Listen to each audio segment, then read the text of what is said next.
ከእውነት ነው እናንተ የወለደ መሀል ባልና ሚስት መሀልና የወለዱ መሀል ውስጥ አትግቡ ይባላል። ትክክል ነው ለካ። እንዴ ሩታ ነብሯ ዛሬ እኮ ደስታን ከቤት አባረረችው ቤተሰቦች። ምክንያቱ ደግሞ ለአብርሽ ለልጅ አባት ምንም ቢሆን ክፉንም ደግንም አብረን አሳልፈናል።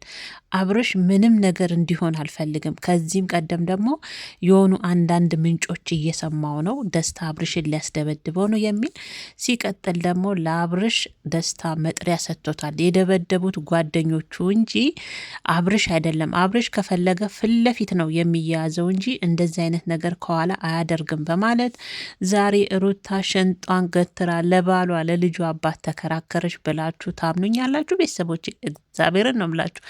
ለካ ያለ ምክንያት አይደለም። ለካ በባልና ሚስትና በወለደ መሀል አትግቡ የሚባለው እውነት ነው። ሩታዬ በነገራችን ላይ አንቺ እንደዚህ ነብር ሆነሽ ወገብሽን ሸንጠሽ ከፋም ለማም ክፉ ደጉንም ከልጅ አባት ጋር አሳልፍ ያለው በፍጹም አብርሽ እንደዚህ አይነት ነገር አያደርግም ብለሽ ዛሬ ደስታ ላይ ያሳየሽው ነገር በጣም ገርሞኛል። ግን ልክ አንቺ የሆንሽውን ደግሞ አብርሽ እንደ አንቺ ቢሆንና አንቺን ቢያስከብር በጣም ነበረ ደስ የሚለኝ። በነገራችን ላይ ሩታ በጣም ቆራጥ የሆነች ሴት ናት። እግዚአብሔርን ነው ብላችሁ ቆራጥ ስሬስ የሆነች ነገር ላመነችበት ነገር ደግሞ ጥግ ድረስ የምትሄድ የልጇን አባት ደግሞ ምንም ከፋም ለማ ምንም ቢቀያየሙ ማንም ሰው ዞር ብሎ እንዲያየው የማትፈልግ ሴት ብትኖር ሩታ ናት። ከምር ቤተሰቦች ገረመችኝ። አስወጣችሁ እኮ ደስታን ከቤት በቃ ውጣ። አዎ ውለት አድርገልኛል፣ ብዙም አድርገልኛል። ጓደኛሞች ነበርን፣ ግን ቢሆንም በልጅ አባት ቀልድ የለም። በልጅ አባት አልደራደርም። አንዳንድ ፍንጮችም እየሰማው ነው። ሊያስደበድበው ነው የሚባል ነገር አብርሽ አንተ መደብደብ ወንድም የሆነ ነገር ቢፈልግ ፊት ለፊት ይያዛል እንጂ እንደዚህ አይነት ድርጊት አያደርግም። ያስደበደቡም የደበደቡ ጓደኞቹ እንጂ አብርሽ አይደለም። እንዴት መጥሪያ አምጥተክ ለአብርሽ ትሰጠዋለህ? በማለት ኮኪዮ ላይ ቆመች። አብርሽ ደስታ ላይ ማለት ነው። ደስታ ደግሞ እኔ እኮ ፕሮሰሱን ገና አልጀመርኩም፣ መች ፍርድ ቤት አቀረብኩት፣ መች አሳሰርኩት አለ አደለ እንዴ? እኔ እኮ ላንቺም በማለት እኔም በቃ እንዲጠነቀቅ ጓደኞቹም እሱም ከኔ እንዲርቁ ከህይወቴ እንዲረቁ እንዲጠነቀቅ ለማስፈራራት ነው እንጂ እኮ ይሄንን ነገር ፕሮሰሱን አልጀመርኩም። ሩታ እንዴት ሲል አውቃለሁ፣ የልጅሽ ባል ነው፣ ተቆርቁረሽ ነው፣ አዝነሽለት ነው። ግን ቢሆንም በዚህ ልክ አልጠበቅኩሽም ነበር በማለት ደስታ ተደናገጠ። ሩታ ግን ወይ ፍንክች በልጅ አባት አልደራደርም። ከፋም ለማም ክፉንም ጥሩንም ደጉንም አሳልፈናል። አብርሽ ያላስደበደበም እንዴት እንደዚህ አይነት ነገር ታደርጋለ ብላ ሩታ ደስታን ከቤት አባረረችው። ልክ እንደ እህቷ። ቤተሰቦቼ ከምር ለካ እውነት ነው። ምንድን ነው የሀገሬ ሰው ምን ይላል? ባልና ሚስት መሀል አትግቡ። ወይም ደግሞ የተዋለዱ ከሆኑ በተለይ ባልና ሚስት ሆነው ወልደው የተለያዩ መሀል ውስጥ አትግቡ ይባላል። በነገራችን ላይ ሩታ በእርግጥ የፈለገ ነገር ቢሆን አብርሽን አሳልፋ የምትሰጥ አይነት ሴት አይደለችም። እሱም ደግሞ እንደ ሩታ እንደዚህ ቆፍጣና ቢሆን ጥሩ ነበር። ዛሬ አያችሁ አይደለ? ምንም ቢሆን የልጅ አባት ነው አለች እኮ። ምንም ቢሆን ከፋም ለማም ጥሩንም ደጉንም አብረን ከአብርሽ ጋር አሳልፈናል። ከዛ ቀጥሎ ደግሞ ምንም ቢሆን የልጅ አባት ነው። ተዋልደናል፣ ተጋብተን ነበር፣ ተዋልደናል፣ ወልጅለታለሁ።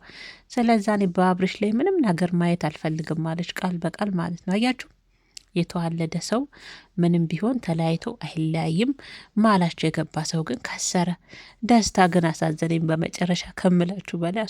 ሩታ እየጨከንሽብኝ እንዴ? በሩ ላይ ቆማ ደስታ ጨርሰናል እኮ ውጣ በቃ ስትለው ጨከንሽብኝ እንደ አብርሽ አሳዛኝ ፊቱን ማለት ነውና ወይ ሩታ ወይ ሩታ፣ አንቺ ያደረግሽውን ባልሽም አድርጎት ቢሆን እንዴት ደስ ይል ነበረ። እሱ ግን ልክ አንቺ የምታረጊውን ዛሬ ባሌ ለምን ተነካ፣ የልጅ አባት ነው፣ የእሱን ክፉ አልፈልግም፣ ማንም ሰው አንገቱን እንዲያስደፋ አልፈልግም ብለሽ እንደዚህ ሽንጥሽን ገትረሽ፣ ያውም ደግሞ ለአንቺ ደስታሽን ልሰጥሽ ነው የመጣሁት፣ ፍቅረኛ ይሁኝ ጓደኛ ይሁኝ እያለ ለአንቺ ዋጋ ከፈልኩልሽ የሚልን ሰው በዚህ ልክ ከተናገርሽ፣ አብርሽ ግን ቢሆን ማለት ነው ሩታዬ የእውነት አርንቄሻለሁ። በነገራችን አርንቄሻለሁ። እውነትሽን ነው። ለምን ይሄን አደረግሽ አልልም። ምክንያቱም እኔም በአንቺ ቦታ ብሆን የወለድኩለትን የልጅ አባት አደ እንዴ ሲጎዳ፣ ኧረ በስመ አብ ከባድ ነው። እግዚአብሔርን ነው የምላችሁ። ሲጎዳ ክፉንም ደጉንም ያሳለፋችሁ ሰው ሲጎዳ ማየት ከባድ ነው። እኔም በሩታ ቦታ ብሆን ያመኛል። ግን ሩታዬ ደስታዬን ታስቀይሚብን። ታይ ታይ ታይ። አንዳንዶቻችሁ ደግሞ ማለት ነው ደስታ አይመጥንሽም፣ አይሆንሽም፣ ሩታዬ ከሱ ጋር ራቂ፣ ሩታና አብርሽ በመጨረሻ መታረቃችሁ አይቀርም የምትሏላችሁና ደስ ይለናል፣ ደስ ይለናል። አንድ ደግሞ ፖስት አይቼ ነበር በነገራችን ላይ ሄርሜላን ፍቅሯን ተቀበላት አብርሽ የሚል መቼ አብርሽ ሆኖ ሩታና አብርሽ ይታረቃሉ? ቤተሰቦች እንደሷ እኮ ቆፍጣና አይደለም በነገራችን ላይ አብርሽ እንደ ሩታ እንደዚህ ስሬስ ረበስማም እሱ ቢሆን ማለት ነው ለሩታ ጥሪ መጣላት ሩታ ናት ያስደበደበችው ተብላለች ተብሎ እንዲህ ቢሆን እሱ ቢሆን ዛሬ ሩታ ያደረገችውን ነገር አያደርግም። ሄርሜላ ላይ እውነቱን ስነግራችሁ ማለት ነው ሩታ ዛሬ ደስታን ለአብርሽ እንዴት ጥሪ ትሰጠዋለ? መጥሪያ ትሰጠዋለ? ይቅርታ ጥሪ ያልኩኝ መጥሪያ እንዴት ለአብርሽ ትሰጠዋለ? ያስደበደቡም የደበደቡም ጓደኞቹ ናቸው። እንዴት ለሱ ነገ ሌላም ዱርዬ ቢደበድብ አብርሽ ልትለው ወይ ብላ እንደዚህ ቦግ እንዳለችው አብርሽ ቢሆን ሄርሜላን እንደዚህ አይናገርም። ከምሬን ነው ምላችሁ። ምክንያቱም ይለያያሉ። ልጅቷ ሩታ ናት፣ ቆፍጣና ናት። እንደው የሚሆናት ሰው አጣች እንጂ ሩታ የእውነት ለትዳር እንደውም አንደኛ ተመርጣ የምትያዝ እንደ እንቁላል ሩታ ነበረች ከምላችሁ በላይ ማለት ነውና ሩታዬ አልተቀየምኳትም። እኔ እውነት ለመናገር እውነቷን ነው፣ የልጁ አባት ነው። ግን ደግሞ እሱንም መረዳት አለባት ብዬ ነው የማስበው ሩታ። ምክንያቱም ለምን አደረገ ነገ በህይወት የሆነ ነገር እንዳይፈጠር ስለሰጋው ነው።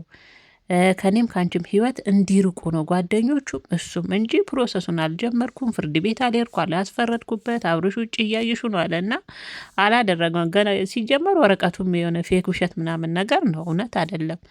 እና ግን ያው እሷን በዚህ ልክ ነገ ደግሞ ያስደበድበዋል የሆነ ፍንጭ እየሰማው ነው በማለት የወሰነች ውሳኔ ይገርም ነበረና ሩታየነ ማንኛውም የልጅሽ አባት ነው፣ አልፈርድብሽም። ግን ደስታንም ብትረጁ ይሄን ያደረገው ለራሱ ለደህንነቱ ሲለው እንጂ አልጀመርኩም እያለ ነው።